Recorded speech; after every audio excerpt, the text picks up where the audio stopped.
રજૂ કરી રહ્યા છે ડાંગના આ કલાકારો.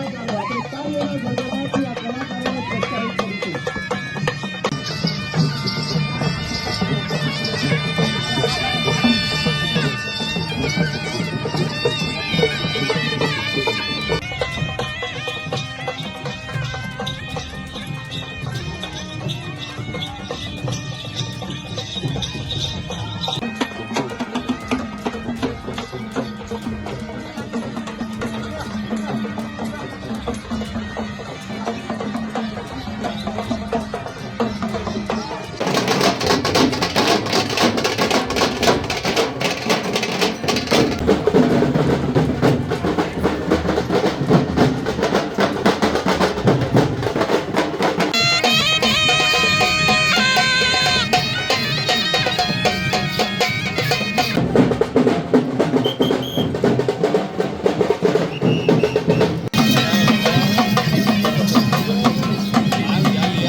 દર વર્ષની જેમ આ વખતે પણ આપણે હોળીના પર્વ પહેલાં તારીખ 20 થી 24 માર્ચ દરમિયાન આહવા ખાતે ડાંગ દરબારનું જે આયોજન કરવામાં આવ્યું છે, આજે એનો શુભારંભ થઈ ચૂક્યો છે. આજના આ પ્રોગ્રામમાં આપણે રાજવીશ્રીઓને પોલિટિકલ પેન્શન અનાયત કરવામાં આવ્યું છે.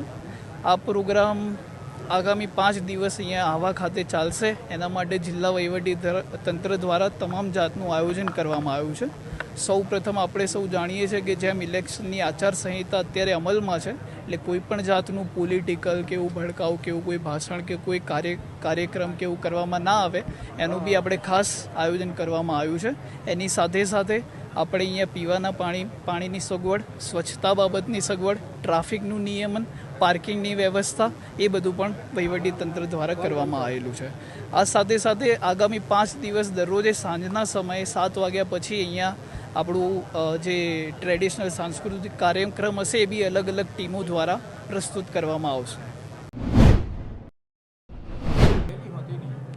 ડાંગ જિલ્લાના વાસોના સ્ટેટના રાજવી ધનરાજસિંહ, અમારા ડાંગ જિલ્લાના 5 રાજાઓ, 9 નાયકો અને 769 ભાઈબંધો છે. આજે 1842-43થી અમારો ડાંગ દરબાર એ વંશપરાગત થાય છે. આજે અમારા પૂર્વજો એ બ્રિટિશરોને જંગલમાં ઘૂસવા દીધા નથી, એમની સાથે યુદ્ધ કર્યું અને આ એમના મોભાથી આજ અમારો ડાંગ દરબાર થાય છે. અને અમે ફેટા બાંધી અને અહીંયા ડાંગ દરબારમાં આવીએ છીએ એમના પુણ્યાયથી. બાકી બધું ડાંગ જિલ્લાના જંગલ સાથે અમારો નાતો છે. આજે પ્રજાને મારો આટલી જ આવાહન છે કે ડાંગ જિલ્લાનો જંગલ એટલે એટીએમ છે, એટીએમ મશીન છે. જ્યારે પણ જરૂર પડે ત્યારે જંગલમાં જઈ અને એક વાંસ જોઈએ કે એક દાંડો જોઈએ તો એ જંગલમાંથી મળી રહે છે. ઘર વપરાશ માટે જંગલ ઉપયોગી છે. એટલે મારે તો મારી પ્રજાને આટલું જ આહ્વાન કરું છું કે ડાંગ જિલ્લામાં વારંવાર દવ લાગે છે, એ દવ પણ વિઝાવવા જોઈએ. અને બાકી બધી જંગલમાં જે થતી ચોરીઓ એ પણ પ્રજાની એ જવાબદારીમાં આવે છે. જે તે ડિપાર્ટમેન્ટના અધિકારીઓ જેને તેની જગ્યા પર બરાબર છે, પણ પ્રજામાં કમજોરી છે, એ પ્રજા કમજોરી ખંખેરી નાખે અને જંગલ તરફ વળે અને જંગલને બચાવે. એમાં જ છે તો એ સરકારની પણ પ્રોપર્ટી છે, ડાંગના આદિવાસીની પણ અબજોની સંપત્તિ છે. એ અબજોની સંપત્તિ આજે નુકસાન થાય છે, એ બરાબર નથી. અને એમાં ચિંતા જેવો વિષય છે કે ડાંગનો જંગલ અમે અને પ્રજા સાથે મળીને બચાવશું એવી અપેક્ષા પ્રજા પાસે રાખું છું.